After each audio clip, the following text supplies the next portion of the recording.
Actually, ang pag-aaralan po natin ngayon kailangan natin. I'm sure mag-agree po kayo sa subject matter po natin for this evening. Ano po, more than any time else, higit kailan pa man, kailangan po natin to ngayon. So, ang pag-uusapan po natin ay yung need for spiritual renewal. The need for spiritual renewal. Again, I say, ngayon, higit kailanman, kailangan po nating mag-reflect, mag-confess, mag-repent sa kasalanan at magbago. Okay?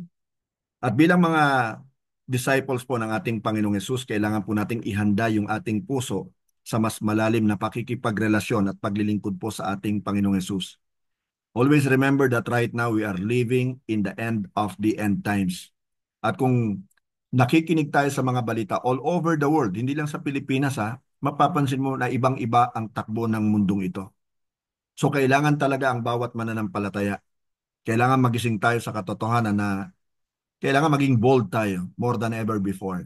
Maging matapang tayo sa pag-share ng Word of God. But before that, kailangan natin ng spiritual renewal.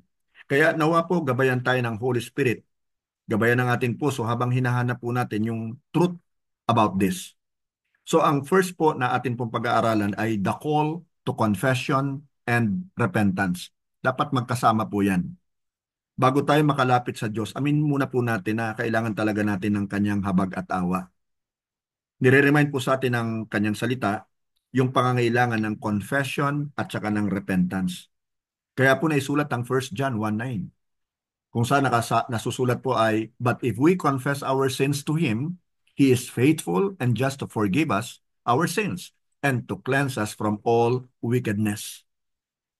Ang pagpapayag po ng ating kasalanan ay hindi lamang pag-amin nito, kundi yung pagsang-ayon po sa Diyos tungkol sa pangangailangan natin ng kapatawaran.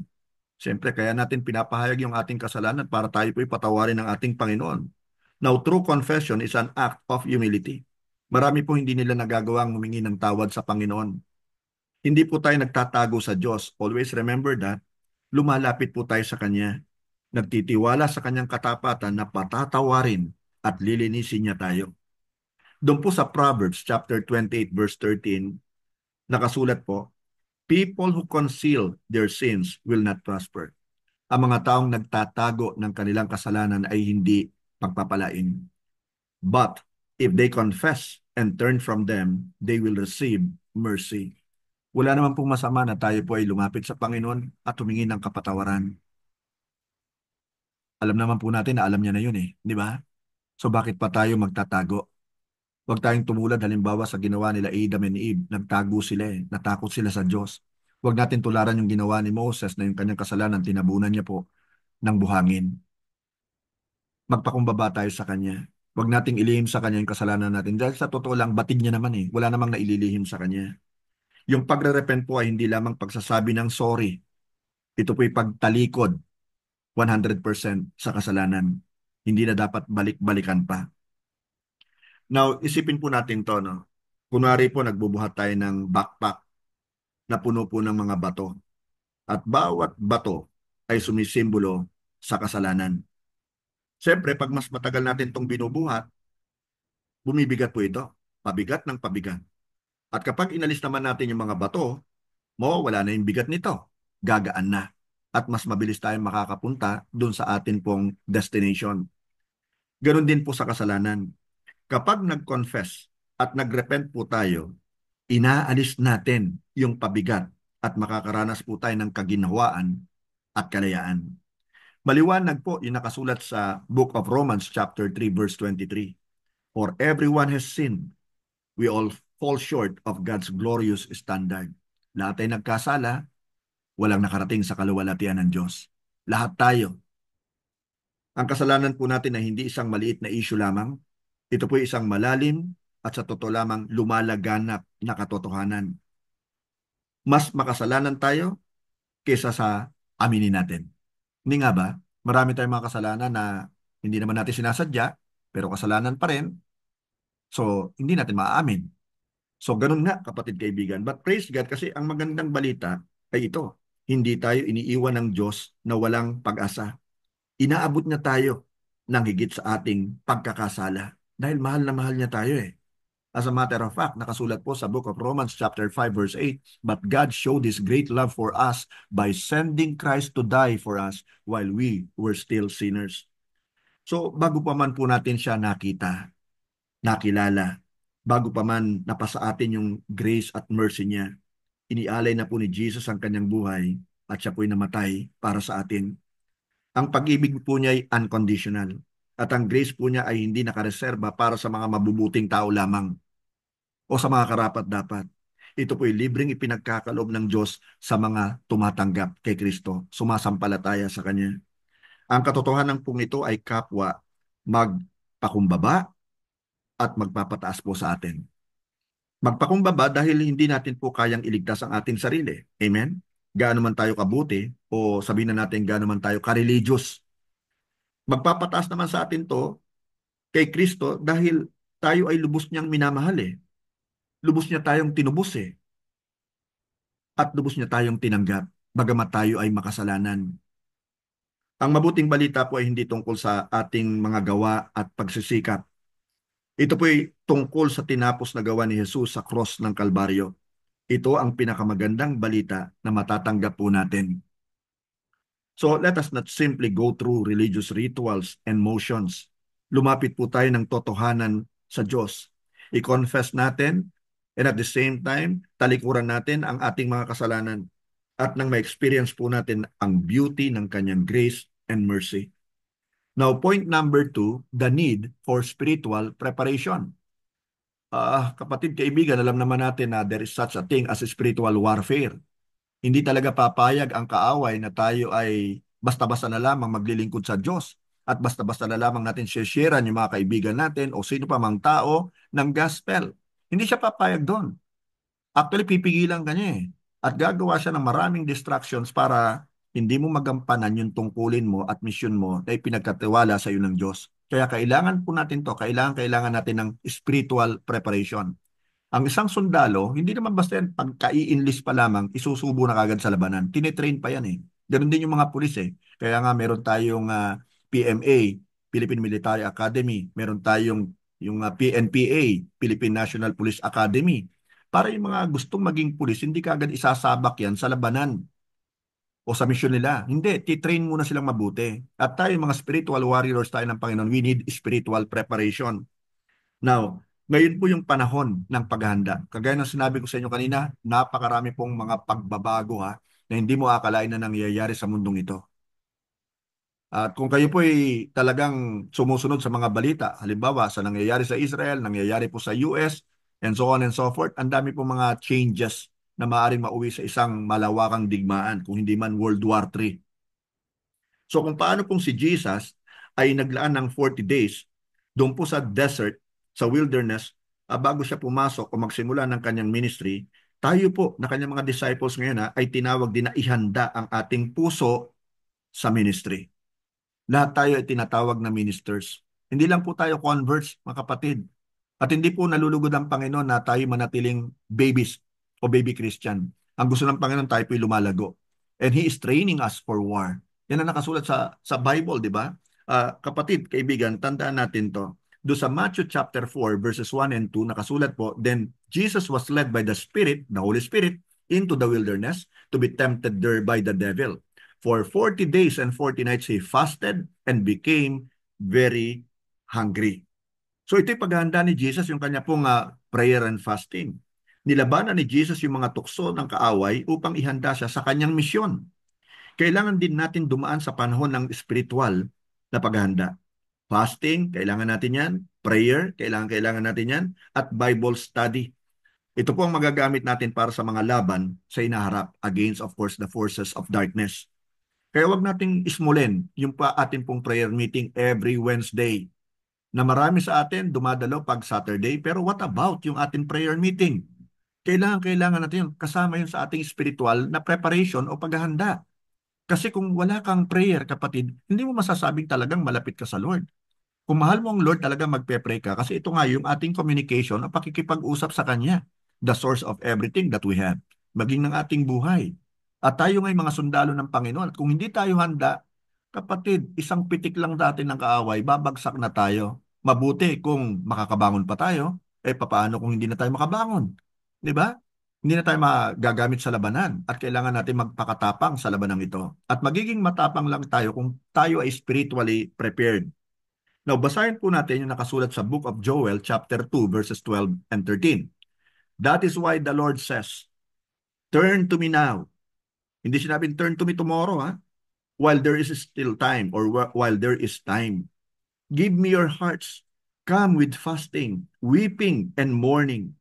Don't tear your clothing in your grief, but tear your hearts instead. Return to the Lord your God, for he is merciful and compassionate, slow to get angry, and filled with unfailing love. He is eager to relent and not punish. So kapatid, kung meron tayong itinatagong kasalanan sa atin, then all you've got to do is to really confess this to the Lord and repent of it. Ano po? Now, yung salita pong tear your hearts na ginamit po rito ay nangangahulugan ng malalim at yung inward na repentance. Hindi lamang ito isang panlabas o outward na ritual. Ang isa pong magsasaka ay hindi po nagtatanim sa isang matigas at tigang na lupa. Hindi yung pagdating niya ro sa bukirin, maghahasi kagad siya ng ng kanyang ipupunla o ng kanyang mga binhi. Hindi. Ipine-prepare niya muna yung lupa eh. Kasi paano nga naman tutubo yung binhi?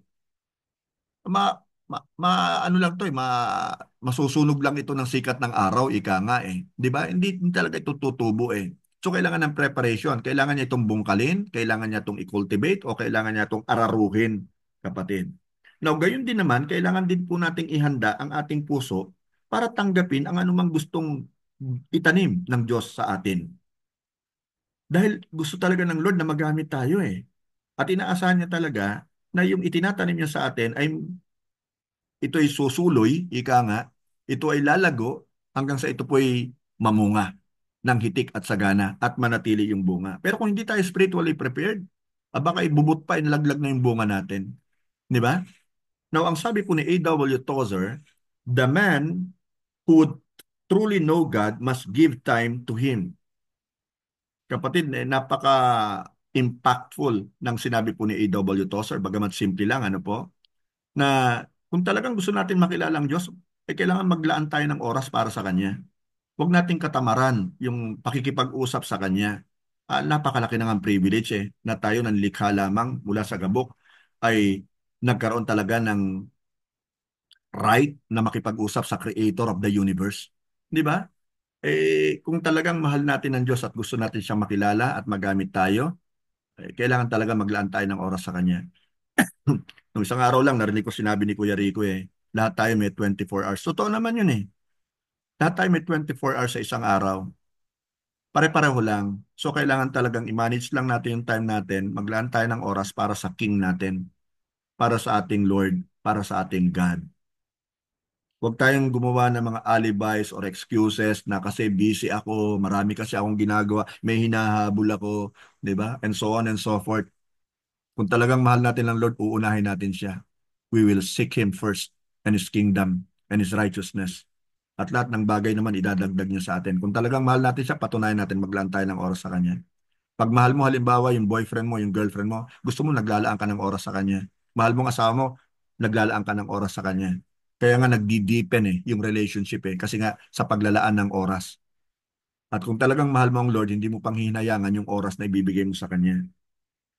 Now, ang relasyon po natin sa Diyos ay hindi po mabubuo sa mga panandaliang sandali lamang, kundi sa pamamagitan ng intentional time na inilalaan natin sa Kanyang presence.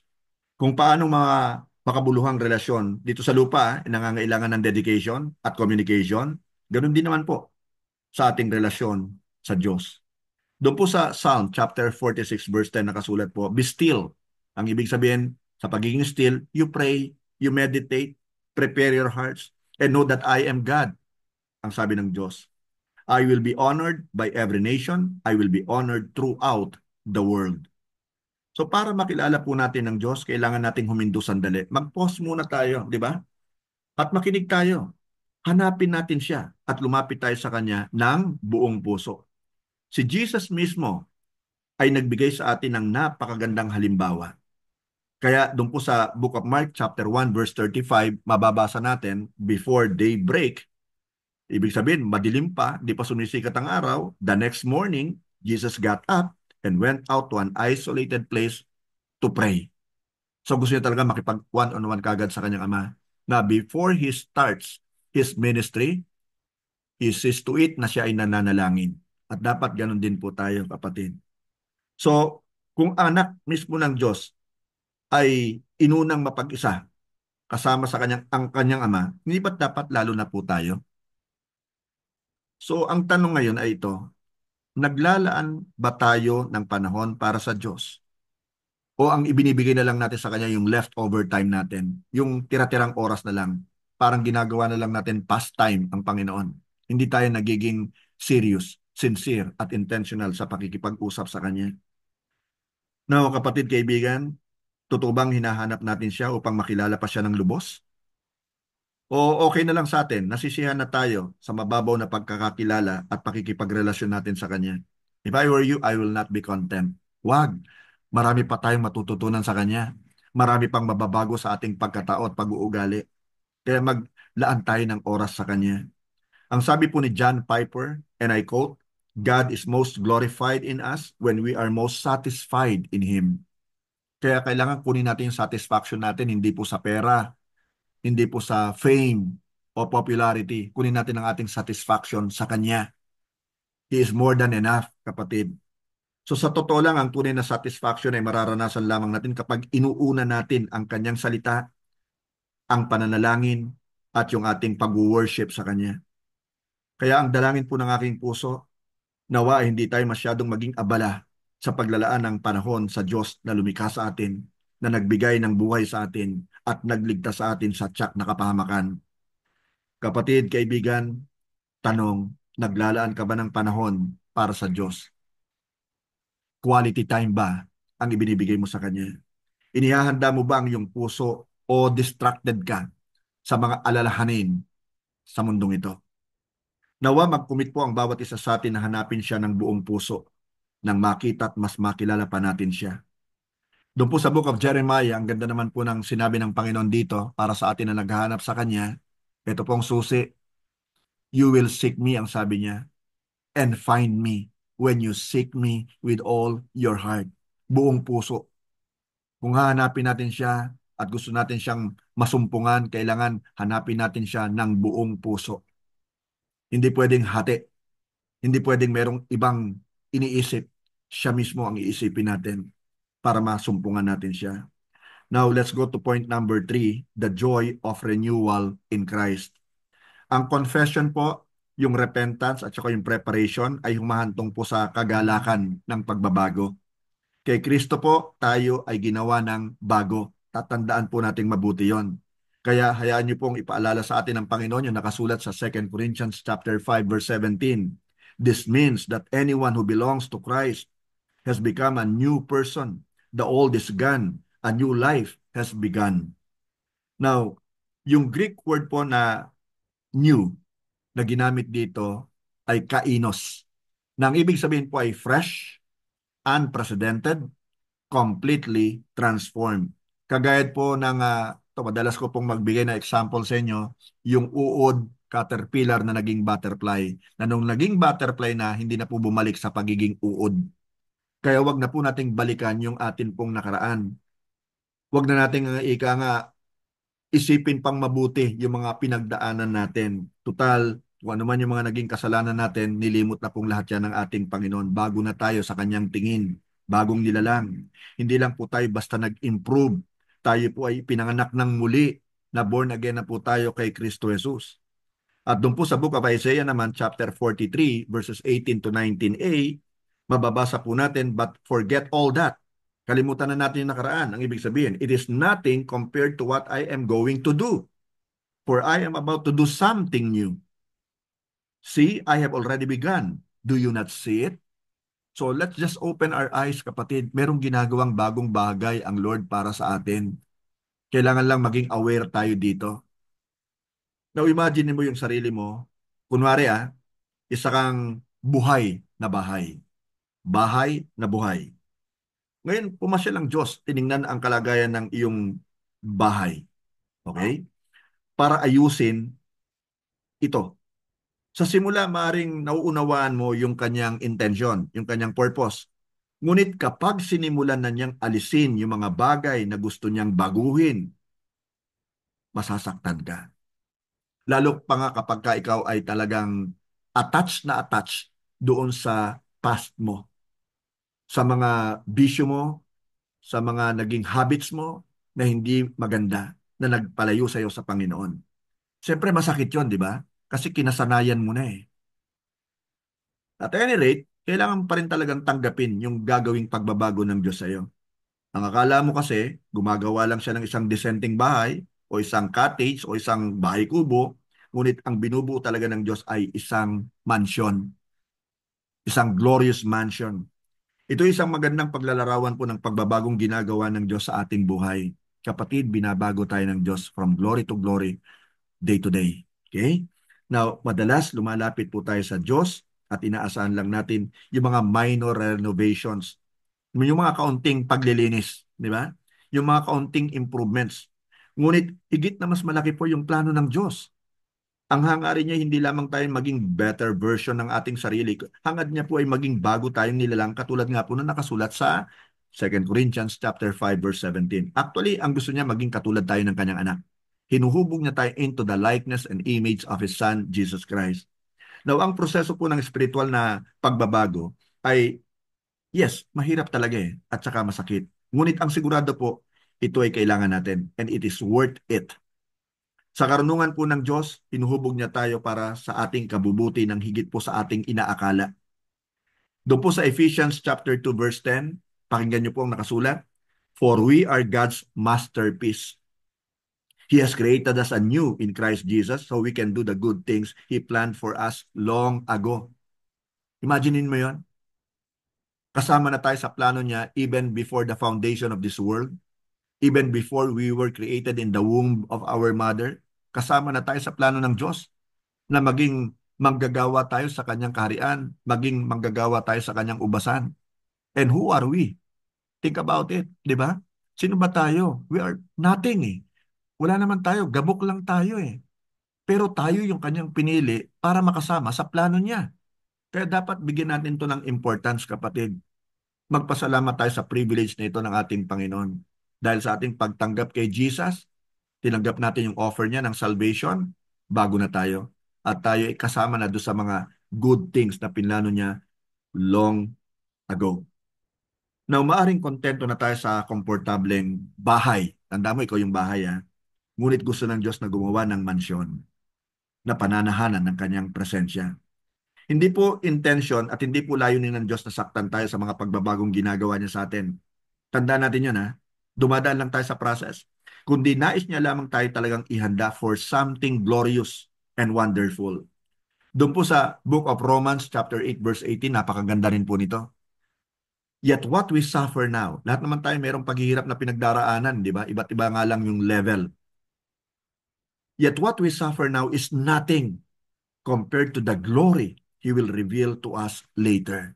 Yun ang ating paghandaan, yung glory na i-reveal ng Diyos sa atin later on. Huwag nating hadlangan o tanggihan ang ginagawa sa atin ng ating master carpenter, si Jesus. Kapag hindi na po natin naunawaan, halimbawa, yung mga pagsubok na kinakaharap natin, kapag halimbawa pakiramdam naman natin, tila yata wala namang assurance ang lahat ng ito. Kailangan natin magtiwala ng lubos sa ginagawa ng Diyos sa atin. He knows better than we know. Okay? He is all-knowing. Tandaan po natin nakasulat sa Book of Philippians chapter 1 verse 6. Listen to this. And I am certain that God, who began the good work within you, will continue His work until it is finally finished on the day when Christ Jesus returns. Ang sinimulan niyang mabuting bagay sa iyo, tatapusin niya yan, kapatid. Hindi siya kagaya ng tao, kagaya natin, na kung minsan magaling lang tayo sa umpisa, pero hindi natin tinatapos yung ginagawa natin. Ang Diyos, tityakin niyang tatapusin niya dahil faithful siya eh. So magpasakop tayo sa kanyang plano dahil ito'y lagi namang perfect eh. At ang pag-ibig niya ay walang hanggan. Kapatid, kaibigan, kamanggagawa, may ginagawa ang Diyos sa buhay mo. Huwag kang makontento sa kalagayan mo ngayon. Yakapin mo ang bagong buhay na kaloob niya sa iyo. Now, to recap, let us take this opportunity to confess and turn away from sin. Confess and repent. Secondly, prepare our hearts for a deeper walk with Christ. And thirdly, rejoice in the renewal that only God can bring. Walang po pwedeng magpabago sa iyo. Tanging Diyos lamang. Kaya ihanda mo ang iyong sarili, kapatid kaibigan, sa glorious thing na ipapakita sa iyo ng Diyos. Nawa po may naunawaan tayo, kapatid, sa ating pinag-aralan.